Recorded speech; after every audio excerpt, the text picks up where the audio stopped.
ngisahlushwa bufebe. uNkulunkulu ngisahlushwa amanga. uNkulunkulu ngisahlushwa ubudakwa. uNkulunkulu ngisahlushwa yilokhu nalokhu. Kepha ngikuvumile ukuthi inkosi yomsindisi. Yebo ngisindisiwe. Kepha nazi izinto ngisalwa nazo. Ngisize uNkulunkulu ukuthi ngingasaphinde ngizenze. And ithe emva kwalapho ithe masokwenzile lokho uNkulunkulu uthembekile babudlamini. uNkulunkulu uthembekile.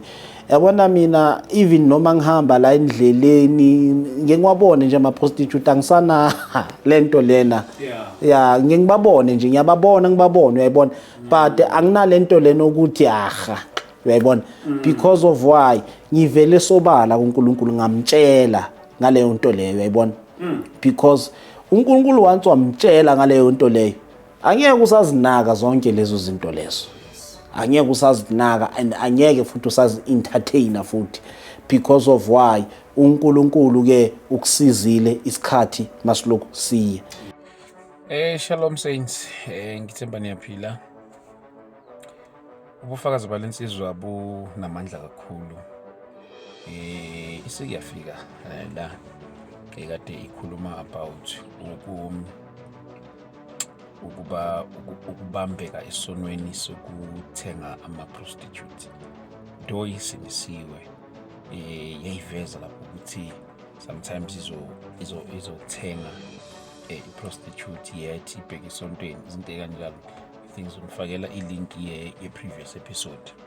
Namhlanje ke ukhona lana ukusilandisa ekutheni ukuthi after ubufakazi bakhe kuye kwahamba njani, abantu ba-relate kanjani naye njalo. Engithole kangcono ukuthi ubufakazi bakhe buye bathinta abantu abaningi because baningi abantu who are still suffering from isono, soma pornography, isono masturbation njalo. So uNkulunkulu ke wayesebenzisa le ndoda ngendlela emangalisayo. Ilokhu iphakame njalo nje uNkulunkulu usemsebenzini empilweni yayo.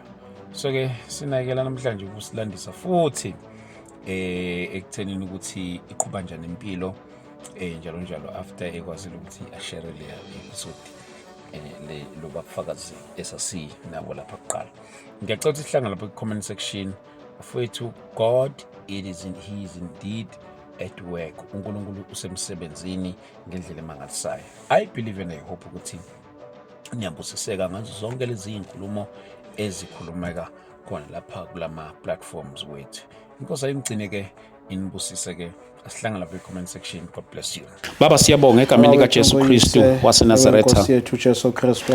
Siyakubonga uNkulunkulu wethu oyingcwele. In the name of Jesus. Dumo lonke lukufanele nezibongo zonke zinge zakho ngegama likaJesu Kristu waseNazaretha. uNkulunkulu wethu oyingcwele lukufanele lonke udumo nezibongo zonke zinge zakho in the name of Jesus Christ. Thatha lonke udumo nobukhosi uNkulunkulu oyingcwele. Sesizongena enkulumeni yethu yanamhlanje siyathandaza ngegama likaJesu Kristu waseNazaretha. uNkulunkulu wethu oyingcwele, as my brother is here, I pray for him, O God, uNkulunkulu oyingcwele, that everything, O God, that you will share and deliver the message here, we pray uNkulunkulu wethu oyingcwele mawumfihle ngegama likaJesu Kristu waseNazaretha. Siyabonga baba wethu onamandla onke. In the name of Jesus Christ we thank you, Lord. Thank you, Lord. Amen. My brother, siyabingelela. Ngiyanibingelela babudlamini nababukeli bonke emakhaya egameni likaJesu Kristu waseNazaretha. Siphinde sibonge futhi ukuthi niphinde welcome kule ndawo again. Mfowethu asibonga uNkulunkulu kakhulu. Siyambonga kakhulu my brother uNkulunkulu ukuthi asiphelele ithuba lokuthi uphinde ube nathi lapha namhlanje. Ngiyakhumbula ukuthi sasikade senze le episode kube njani ukuxhumana kwakho nabantu emveni kuba kade ulapha kule platform yethu. Umuntu mayefike lapha ke akufani ukuthi akazafike. So kube njani ke ukufika kwakho lapha kule platform yethu egameni likaJesu Kristu. But before that yazi ngicela ungivalele umnyango okungcono lezi zitsha zizwakala zonke ngapha. Yes, kube njani ke ukufika kwakho lapha kule platform yethu my brother? Yeah, first time ngicala ukuza lana, okay, ngibe relieved kakhulu. After sengikhulumile kuwo konke okwenzakele, and ithe after sengisukile nala kuwe sengiphindele ekhaya. Yes. Ngathola i-call eqhamuka komunye umfundisi eKZN Mhlaba uyalingana. Wangibiza, okay, to come ngizoshumayela. Wow. After sengihambile, after sicede ukuhlukana. So last week I was there kwaMhlaba uyalingana. Wow. Yeah, I was lapho, bengilapho, umfundisi lapho ngibizile. Yeah, sahamba sayishumayela ezikolweni nalo mfundisi loyo. Madad. Ubaba umfundisi uGumede. Sahamba sayishumayela ezikolweni. Emva kwalapho ke sayishumayela ezindlini khona lapho kwaMhlaba uyalingana. Yeah, so uNkulunkulu usebenzise kakhulu. Miningi nje imiphefumulo yaphindela kuNkulunkulu. Yeah, miningi futhi usebenzise kakhulu. Abanye ke bangithintile ke babudlamini ke. Abanye baba positive, abanye ba confessa, abanye ba share futhi ukuthi kuyenzakaleni, special kakhulu futhi abazalwane. Yeah, so abazalwane ngibe impact like izinto engizikhulumile ngobufakazi bami welcome to kule buying prostitute kakhulu futhi abanye abazalwane ke bangithinta ke ba confessa bathi nathi you are struggling like indaba zobufebe. Abanye they said they are struggling indaba zokuchange amadoda. So baningi nje ebangithintile ke. Yeah, abanye ke bangibheke lapha la ku Gifted Media. They are pastors. Bafona nje, some of them they are attacking ke. Madad. Ba attackela ukuthina oba phela ubufakazi bakho lobe. Bakhala ngani? They said ukuthi mina ngiwisa isithunzi sabafundisi. Ndlelani ngoba phela wena ukhuluma into odlule kuyona. Yeah, so what I notice after the conversation yami nabo ne, nginotice ukuthi some of them bayakwenza lokho, but they hiding themselves. Yeah, so that angeke nje umuntu asuka attack nje. Oh yeah. Yeah. So I noticed that ukuthi some of them they do such a things. Yeah. Lokhu bengikwenza. Yes. The challenge ukuthi mina ngivelile, I expose it. Uyayibona. So I noticed that ukuthi some of them they still do it izinto ezikanjalo. Yeah. Net ukuthi I challenge ukuthi abafuna ukuvela boom sobala. I see. Yeah, so abafuna ukuvela sobala because izwi likaNkulunkulu lisikhuthaza into eyiwani babudlamini. Yes. Ukuthi you must always repent ngaso sonke isikhathi. Yeah, you must always repent ngaso sonke isikhathi because ithe abanye babanga attack ngalento bathi sesiphila under the grace. Lento engenza bathi umthetho. Okay. Yeah, bathi sesiphila under the grace. So they use that scripture laphana encwadini ka John 19. Okay. La uJesu abethelwa khona athi it is finished on the cross. So they use that scripture. Okay. Yeah, just to cover up their tricks. So that's why that's why they call the attack. So but mina I tell them ukuthi mina I was bengikhuluma izinto engingazenza namaphutha engingawayenza. Yes. And ngakhuluma futhi ngokuthi God he already helped me kulezi zinto bengizenza. Yes. Because mina babudlamini I don't want to ngibe umzalwane oprethendayo.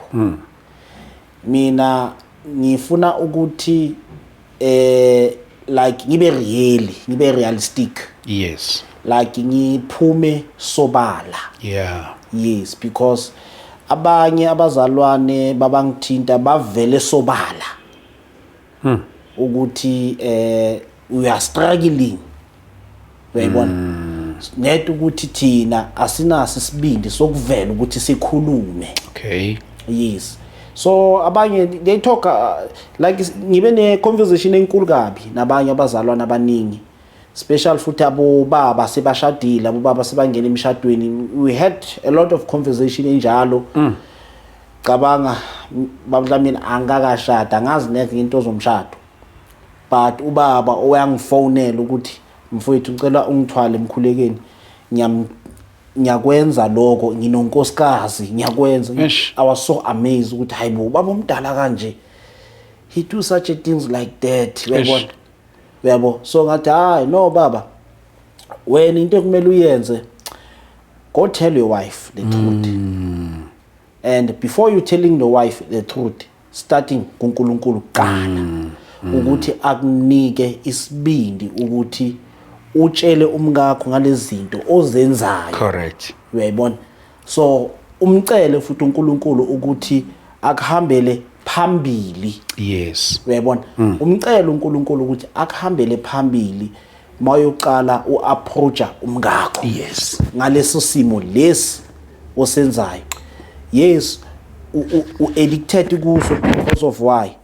If you don't confess it kuNkulunkulu, already uzoba iburden yaleso sono, uzoba isigcila yaleso sono leso.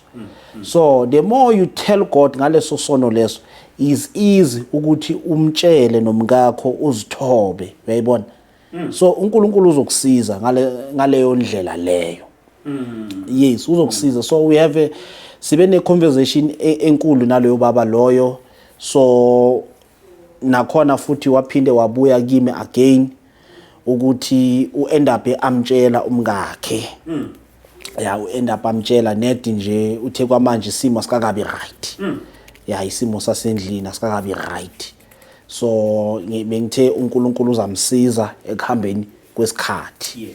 Yes, yeah. So ngicina sengimi encourage ukuthi uNkulunkulu uzamsiza ekuhambeni kwesikhathi, but nawe ibike lento kuNkulunkulu ukuthi awusayifuni. Yeah, awusathanda. Babamhlabeni uNkulunkulu iwanti ayifunayo. Correct. uNkulunkulu ufuna ukuthi sivele sobala kuye. Sikhulume konke kuye. Once wamtshela ukuthi uNkulunkulu ngisahlushwa bufebe. uNkulunkulu ngisahlushwa amanga. uNkulunkulu ngisahlushwa ubudakwa. uNkulunkulu ngisahlushwa yilokhu nalokhu. Kepha ngikuvumile ukuthi uyiNkosi yomsindisi. Yebo ngisindisiwe. Kepha nazi izinto ngisalwa nazo. Ngisize uNkulunkulu ukuthi ngingasaphinde ngizenze. And ithe emva kwalapho ithe masokwenzile lokho uNkulunkulu uthembekile. Babudlamini uNkulunkulu uthembekile. Yabona mina even noma ngihamba la endleleni ngeke ngiwabone nje ama prostitute angisana lento lena. Yeah, ngeke ngibabone nje ngiyababona ngibabone uyayibona, but anginalento lena ukuthi aha uyayibona, because of why ngivele sobala kuNkulunkulu ngamtshela ngaleyo nto leyo uyayibona. Because uNkulunkulu once wamtshela ngaleyo nto leyo angeke usazinaka zonke lezo zinto lezo. Angeke usazinaka and angeke futhi usazi entertainer futhi, because of why uNkulunkulu ke ukusizile isikhathi masilokhu siya. Yeah, so mina into engathanda ukuyiveza la kakhulu babudlamini, ngathanda ukuthi abazalwane nabafundisi kakhulu, I'm not attacking ane. I'm not attacking. Okay. Kunento engifuna ukubavezele yona ukuthi umuntu maka repenta azihlambuluka bangama attack. Yes. The reason why I'm saying that is not about isithunzi sakho. Correct. It's a matter yokuthi uNkulunkulu mawuzubuyisela kuye uyakudimanda ukuthi you must repent. uNkulunkulu it doesn't care about isithunzi. uNkulunkulu it doesn't care about isithunzi. uNkulunkulu into anendaba nayo ukuthi ungafeli emanyaleni. Into a concerned ngayo uNkulunkulu. uNkulunkulu it doesn't akekho concerned ukuthi uhlonishwa kangakanani. uNkulunkulu ita a concerned ngayo baBdlamini ukuthi ungayi ekubhujisweni. Iyo into uNkulunkulu a concerned ngayo. uNkulunkulu is not concerned about the dignity ukuthi isithunzi uNkulunkulu lezo zinto akabi concerned ngazo. uNkulunkulu into ayifunayo just ukuthi vela kuye sobala. and uNkulunkulu ufuna ukuthi mawuza kuye ulokunjalo ne yena uyazisula izono. Correct. Uyazisula uyaziklina izono. But okay baBdlamini bheka siphila under the grace ngiyakuvuma lokho. Qiniso. Angiphikisani nako.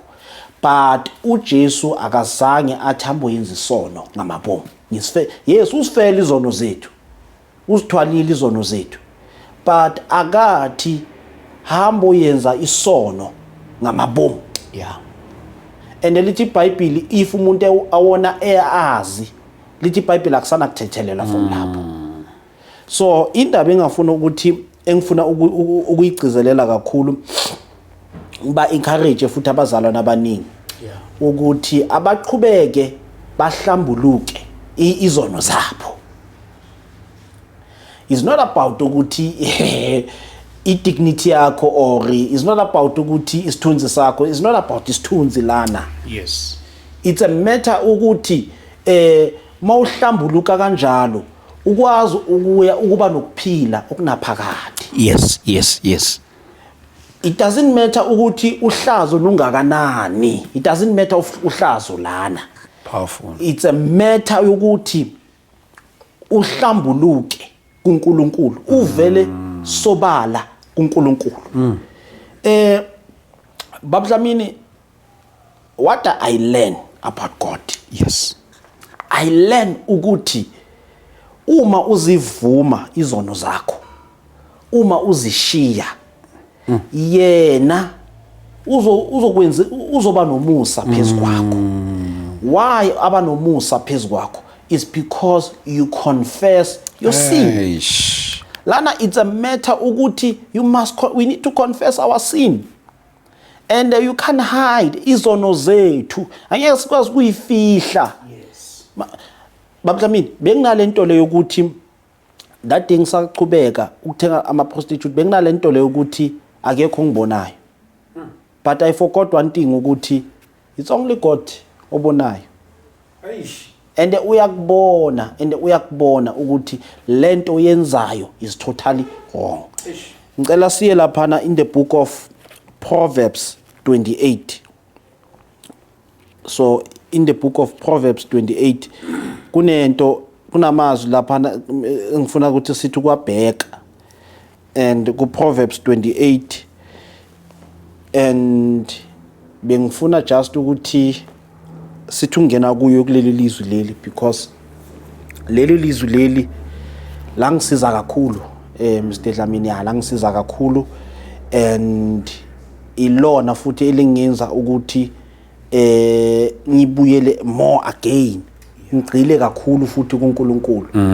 Yes ilapha na ku Proverbs 28 ungayicala indaba yami kakhulu ilapha na ku verse 13 and 14 but ngicela sicale lapha na ku verse 8 bese sesiyajumpa ke sicala ku 8 9 verse 9 so ngicolisa. Okay. Izaga chapter 28 verse 9 ophendula indlebe yakhe ekuzweni umthetho nomkhuleko wakhe uyisinengiso. Yes.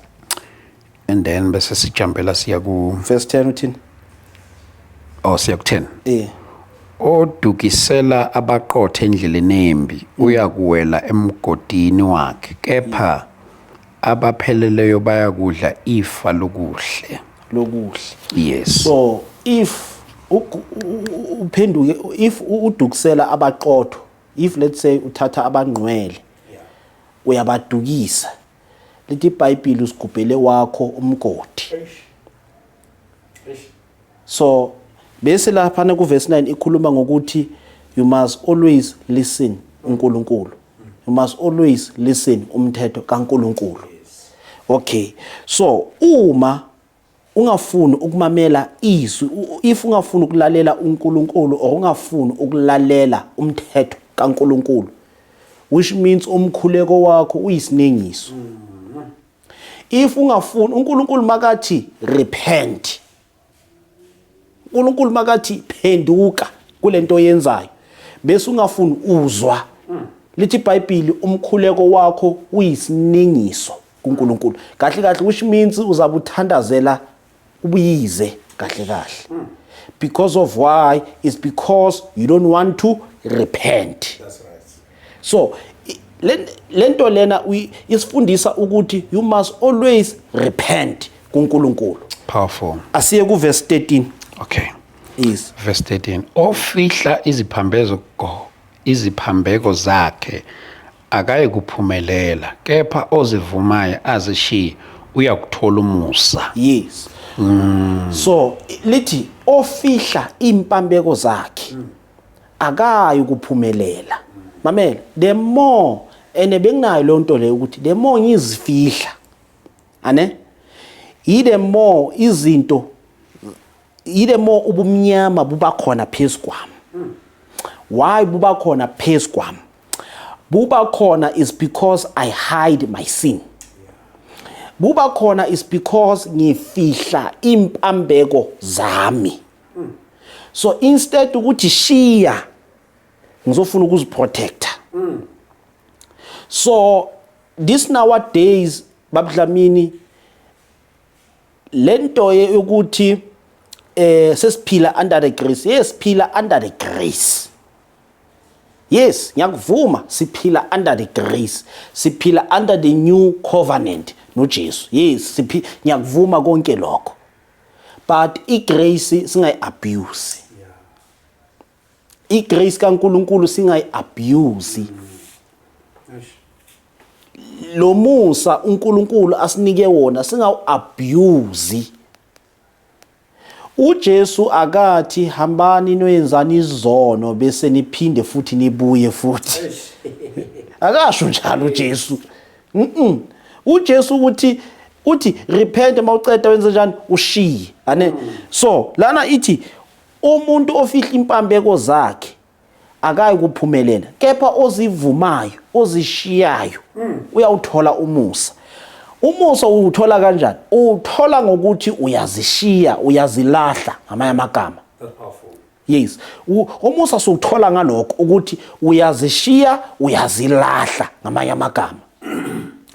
So masozishiyile uzibuyisele kuNkulunkulu, umcela uNkulunkulu ukuthi Thixo ngicela ungisize ngalesi sono.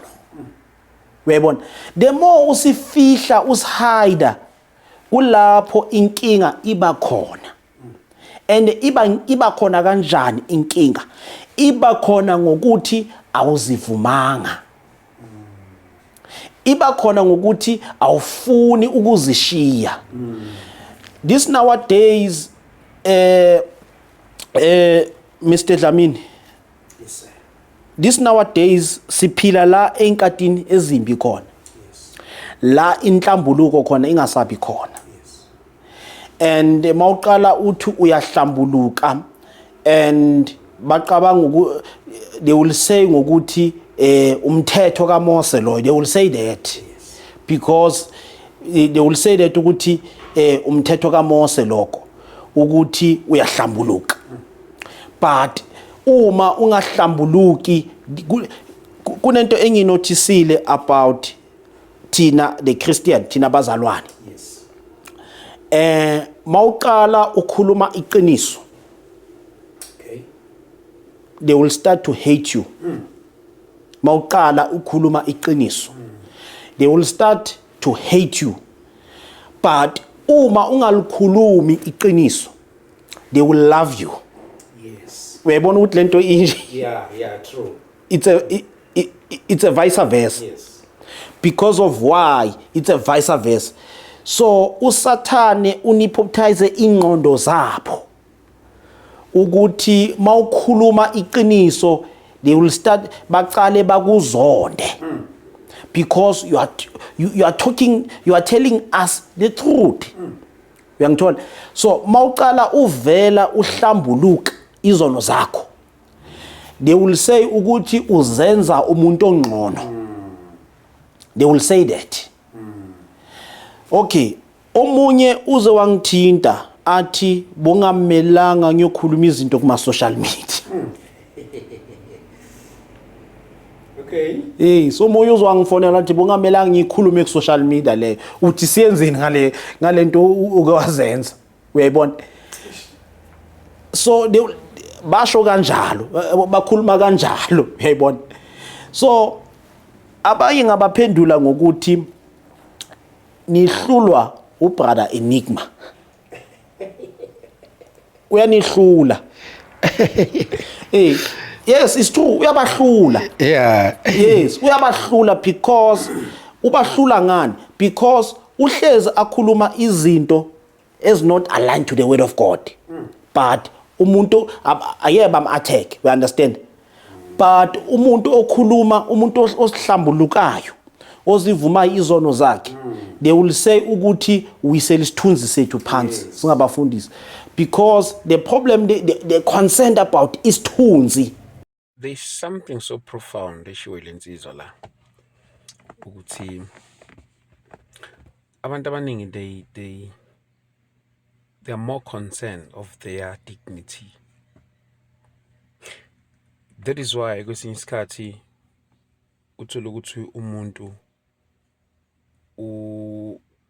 uzokwenza noma yini ko offendwe ukuthi ubonoba, because we are more concerned ngesithunzi sethu more than ukuthi ivangeli lona limi kanjani. Ngiyazi ukuthi abantu abaningi banento yokuthi okay, I remember the other day ngathi there's difference between your holiness nokuba secretive. There are people who live pure life, holiness, walk in righteousness. And then there are people who are skilled, more skilled on hiding things that they are doing. So these two things, they are different. These are two different things. Kunomehluko phakathi kokuphila impilo eyimfihlo nokuphila impilo yobungcwele. So engizama ukusho ke la ukuthi abantu iwari yabo isithunzi sabo. So abanye abantu bayakwazi ukwenza okanye ukuphila impilo otherwise, yet in a public space they are something else. Uyakwazi umuntu ukuzi-associate nezinye izinto in another side okanye in a secret space, let me put it in that way. Uyakwazi umuntu ukuzi-associate nezinto ezingekho right emfihlweni, kodwa ekusithekeni uyakwazi ukuphila impilo enye. Ufica abanye amazalwane badakwa utshwala, ufica bebhema ugwayi, babhema amahabli, beze zonke lezi zinto lezo.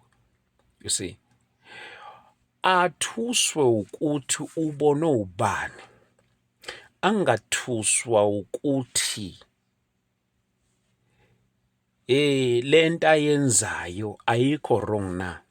So athuswe ukuhlangana nami okanye ukuhlangana nawe, angathi nami sengathi mina I'm superior. So athuswe ukuhlangana nabanye abazalwane, yet ukwenza ekhululekile. Uyabona umuntu, yabona mawusufe ngisho unembeza, sukusiyinto eserious ngempela. So uyabona ukuthi when ukuthuka kwakho awuthuswa ukuthi ayibu lento engiyenza yazi wrong, uthuswa ukuthi uhlangana nobani. So ngamanye amagama, people are more concerned ngesithunzi sabo than ukuthi lento abayenzayo injani. Siqhubeke silalela. uNkulunkulu akasebenzi ngesithunzi. Makaphuma la uphuma ngokuthi bengibulala, benyenzani, ukhuluma zonke lezo zinto lezo. Yes. But uzibuze one thing ukuthi lo muntu bekakuyenza lobo bubi lobo. Ngenxa yokuthi usuke wahlambuluka, wavela sobala. That's why God help him. Yabo, that's why uNkulunkulu amsizile, uyayibona? So, lethi iBhayibheli uma uzivuma, uzishiya, uzothola umusa. But uma uzifihla, uzihide, angeke uthola umusa. Angeke. Singakhuluma konke, sikhulume kakhulu, uyabona? But if uzifihla impambeko zakho, angeke uthola umusa. But umusa uthola ngani? Uthola is because you confess your sin. And you talk about that sin. Uyabona uNkulunkulu sasinikeza another second chance Babdlamini. Yes. God still give us a second chance. Why ngisho njalo ukuthi uNkulunkulu sasinikile i-second chance? uNkulunkulu sasinikile i-second chance is because ukuthi siphenduke. Yeah. Uyabona manje bavelile abaprofeti bamanga ne? Njengoba bavelile abaprofeti bamanga, emva kwalapho you are supposed ukuthi uyabuya uJesu. Uyayibona? Yes. But uyabona ukuthi he still give us a second chance ukuthi abaphenduke labantu. Abantwana bamba baphenduke because uNkulunkulu akafuni oyedwa ayesihogweni.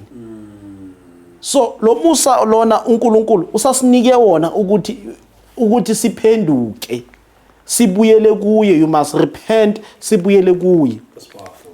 And the more we repent, sibuyela kuye, the more you will see God, his kingdom. If we don't want to repent, if singafuna ukuphenduka, angeke siubone umbuso kaNkulunkulu. Lana it's a matter of ukuthi sikhonena ungenani sonke embusweni kaNkulunkulu.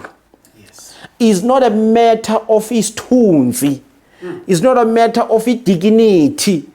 It's a matter ukuthi umuntu nomuntu, umzalwane nomzalwane angene ku kingdom yakaNkulunkulu. Uzongena kanjani ku kingdom yakaNkulunkulu? Uzongena ngokuthi you repent. You confess your sin. You tell God about your sin. Because anyeke sichubeke sidlale ama-church goer. Sidlale ama-church goer. They claim ukuthi they are born again but they not. You understand? So they claim ukuthi basindisiwe but they not. Uyayibona? So lento ukuthi umuntu umzalwane nomzalwane ukuthi makazibuyisele kuNkulunkulu. And the more uhlambuluka, the more uzivuma izono zakho, uzishiya, uzowuthola umusa kaNkulunkulu. Uyayibona? So umuntu ongafuni ukushiya izono zakhe uzombona ngani Babdlamini? Uzombona ngokuthi uhleze adukisela abaqotho. Umuntu ongafuni ukushiya impambeko zakhe. Uzombona ngokuthi every time yabona umuntu ongafuni ukushiya izono zakhe, every time une group. Every time une group, even asemasontweni une group emlandelayo. Umuntu ke ungafuni ukuhlukana nezono ke loyo ke. Every time une group emlandelayo. Uyayibona?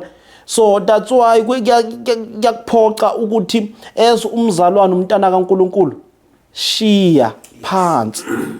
Mawufuna ukubona uNkulunkulu akusebenzisa, zishiye leso sono. Ubuyisele kuNkulunkulu. And ngiyayithanda incwadi kaMprofeti uIsaiah chapter 1. Ngiyayithanda incwadi kaMprofeti uIsaiah chapter 1. Ngicela ukuyivala ngayo leyo. Incwadi kaIsaiah chapter 1 because ilaphana ku verse ngayicala laphana ku verse 18. Incwadi yaka Isaiah chapter 1. Incwadi yaka mprofeti Isaiah chapter 1. Verse 18. Wozani ke sithethe indaba. Usho uJehova. Noma izono zenu ziyibovu kakhulu, ziyakube mhlophe njengeqhwa. Noma ziyibovu njengobubende, ziyakuba njengoboya bezimvu. Zizimvu. Yeah. Uyabona lapho uNkulunkulu usayenzani? Still uyambiza futhi ubani umuntu ukuthi wozani sithethe na indaba. Kusho bani uJehova. Yes. Mamela, uNkulunkulu akafocus ukuthi siyenzeni. uNkulunkulu ufocusa ukuthi size kuye. Azokwazi ukusiphephisa, azokwazi ukuthi masikuye singazoya ekubhujisweni. So makathi wozani sithethe na indaba kusho uJehova. Ane uthi nanoma izono zenu zingaba bovu kangakanani, kepha masiza kuye yena uzozisula.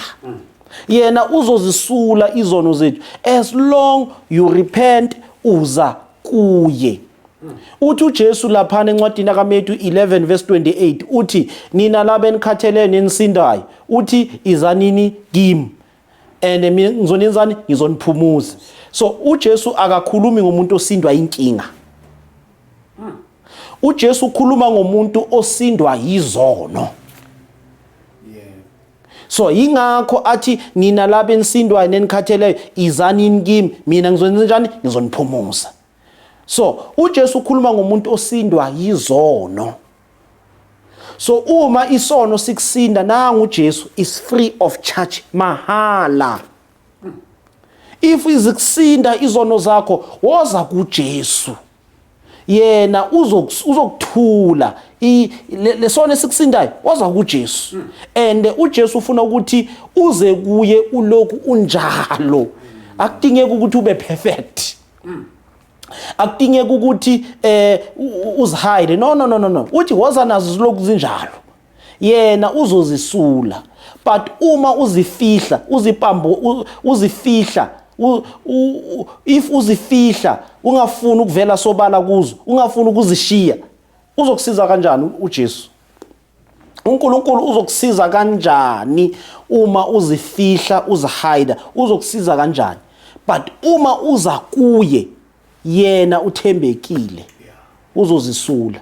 So bokamazwi bengathanda ukukhuthaza futhi abangcwele bonke ukuthi if lento lesona esikhathazayo esikuhluphayo vela kuNkulunkulu umtshele ukuthi siyakusinda leso sono. And ngiyayigcizelela futhi chubekani ni repente. If wazi kahle ukuthi kunezinto ozenzile ezingazange zimthokozise uNkulunkulu, chubeka uvele kuNkulunkulu urepente. And ungasabi futhi ukukhuluma ngaso. Forget indaba yedignity, forget indaba yesithunzi, forget ukuthi uhlonishwa kakhulu. Forget lezo zinto lezo. Kuyokusiza ngani ukuhlonishwa la emhlabeni babudlamini? Kuyosiza ngani lokho? Kuyosiza ngani lokho ukuhlonishwa la emhlabeni? Kanti uthola ukuthi into ebhlungu uthi usindiswe for 20 years, for 10 years, for 15 years, makuthi usindisiwe. Into ebhlungu uthola ukuthi igama lakho is not there in the book of life. Wabona ukuthi ibhlungu kanjani lo nto leyo? Okay, ngisayibona ke le book of life. Thola ukuthi usindiswe for 20 years, for 30 years. But thola ukuthi uJesu makabuya azolanda ibandla lakhe, uzithole wena usala. Usaliswa yini? Usaliswa is because you don't want to repent. Bazalwane, into engicelayo engincusayo asiphendukeni. Ukuthi uJesu asithole sinjani? Singcwele, sihlengekile. Yilento uNkulunkulu ayifuna ukuthi whatever lento ekuhluphayo, whatever lesisono esikuhluphayo, mamela, iza kuJesu. Iza kuJesu. Whatever the weak point ekuhluphayo, woza kuJesu. Whatever lento ekuhluphayo, lesona esikhathazayo, woza kuJesu mfethu. ungafi nesono. Ungafi nesono. Mamela, rada ukuthi utshele uNkulunkulu ngaleso sono. Rada utshele uNkulunkulu ngaleso sono. uNkulunkulu will give you a direction. Ukuthi that sin sikhulume emntwini othize. uNkulunkulu ekwazi ukusebenzisa abantu baBdlamini. Nako ke uNkulunkulu usebenzise lehlelo lebroadcast yenu. Ukuthi umuntu nomuntu azihlambulukele yena ngokwakhe. Uyabona? So ziningi indlela zakaNkulunkulu asebenza ngazo. Ziningi indlela asebenza kuzo. But ngiyanicela bazalwane, na into engicelayo. Vela sobala kuNkulunkulu. Ungadlali ama games noNkulunkulu. uNkulunkulu akafuni sidlala ama games naye. Ufuna sivele sobala. The more uvela kuye, yena uyazisula izono zakho. Bonga amazwi bengathanda ukunikhuthaza ngawo bazalwane ukuthi whatever lesono esikhathazayo sikuhluphayo iya kuJesu mfowethu. uJesu uthembekile akasoze akukondemn. Yabona what I like it about God baBdlamini. Yes sir. Momtshela ukuthi uyenzeni. Angeke akukondemn uJesu. Anyeke. Into azoyenza uJesu uzokubonisa uthando lakhe. Yeah. Mamela, uJesu makakhona ukubonisa uPeter uthando. Uthando lika Jesu lize lashaya uPeter azaswabe nokuswaba. Azathi no Nkosi ungangithinti ngoba ngiyisoni. Kepha uJesu uthini kuye? Uthi wena uzoba yini? Umdobi babantu. Why asho njalo uJesu? It's because uJesu ubona inhliziyo kaPeter ukuthi lento uPeter ayikhulumayo uyikhuluma deep down his heart. Uyabona? So into engifuna ukunicela yona ukuthi nangu uJesu bazalwane. Whatever the sin esikuhluphayo, whatever the sono esikuhluphayo, whatever le sono esikuhlukumezayo, nangu uJesu. Nangu uJesu. Vela kuye mtshele. Mamela, khuluma konke. Kungabi nezinto ozifihlayo. Khuluma konke ukuthi ngihlushwa yilokho, ngihlushwa yilokho, ngihlushwa yilokho. Yena uthembekile. Mawufunda kuJohn 8 abaFarisi babathatha lo wesifazane bamisa kuJesu. Ane? Yes. Bathi simthole eqothweni lokuphinga. Ane? Izuthini uJesu. Bathi kuJesu ngokomthetho kaMose umuntu oyenza leso sono leso ngabe ugandwa ngamatshe wenze njani? Uyafa. Abulawe. So uJesu uthi if wazi kahle ukuthi awunasi isono thatha ilitshe umkaphi. Ane? But the question is, Mr. Dlamini, the question is, enginokuzibuza yona. Phela lo wesifazane wayengaphinganga yedwa. Wayengaphinganga yedwa. Lo wayephinge naye wayebangambamba. Uyabona ukuthi abanye babo abaFarisi balalile nalentombazane. Balalile nabo. Ngenxa yokuthi they are trying to protect isithunzi sabo, idignity yabo. So Jesus Christ, it doesn't work like that. Jesus Christ, it doesn't work about your dignity or isithunzi sakho. Akasebenzi kanjalo uJesu. uJesu usebenza ngomuntu odinga yena. uJesu usebenza ngomuntu ovuma impambeko zakhe. uJesu akadili ngezinto ngendaba zama blessing. uJesu udila ngomuntu ovumayo ukuza kuye. But if uvuma, if uzivuma uzishiya, Jesus Christ, he will help you. Akasoza kulahla, akasoza kushiya. Yes, the people they can judge you the way bakujudge ngakhona. But tell yourself ukuthi as long Jesus Christ he forgive my sin, Yes. I'm done. Kuphelele. As long uJesu axolela izono zami kuphelelisiwe. Inkosi umusinibusisi. Wow, my brother, thank you so much. Sambonga uNkulunkulu kakhulu. ukuba akusebenzisa ngalolu hlobo. Siyamubonga uNkulunkulu ngendlela emangalisayo. Thank you so much my brother. Siyabonga kakhulu bazalwane, kakhulu ngalobu bufakazi nangalesi sifundo ebesinaso lapha namhlanje. Maybe nje my brother ngiyazi ukuthi kuleya episode sakade sikhuluma ngayo kuqala ngicela ukuthi wenze umkhuleko for abantu abasastrugglishayo ngalesa simo. Namhlanje ngiyathanda futhi ukuthi engathi ungawuphinda futhi loya mkhuleko basizakala abantu nje ngasegcineni ke bese ke sivalelisa usishiyele nama-number wakho ukuthi bakuthola kanjani. Okay. Baba wethu ongoyise yewenkosi yethu Jesu Kristu waseNazaretha, uNkulunkulu Baba unamandla. Baba ngithandazela Nkosi abusisi bethu laba abathengisayo, laba bama-prostitute, ngiyabathandazela Nkosi ukuthi basize uNkulunkulu wethu namandla. Abanye Nkosi bathathela umsebenzi ngenxa yokuthi inhlupheko nendlala. Abanye bathathela umsebenzi ngenxa yokuthi bangama breadwinners. Kepha Baba ngiyathandaza egameni lika Jesu Kristu waseNazaretha ukuthi whatever loyo muntu leyo ndoda leyo eyothenga leyo sisi ungamniki ukuthula Nkosi, because umzimba wethu, umzimba wakhe itempeli yakho. Whatever le ndoda eyokucabanga ukuthenga loya sisi, whatever lo sisi ocabanga ukuthengisela leya ndoda, ungavumi ngaye Nkosi ngegama lika Jesu. Ungamniki even nangokuthula uNkulunkulu wethu namandla. Whatever omunye osahlushwa umoya obufebe, umoya wokuchita, umoya wokujola Nkosi, umoya uNkulunkulu okuqamba amanga, umoya Nkosi okubethrayana, umoya okuhlukumeza abanye abantu. Baba siyathandaza Nkosi ukuthi ustope loyo moya ngegama lika Jesu Kristu waseNazaretha.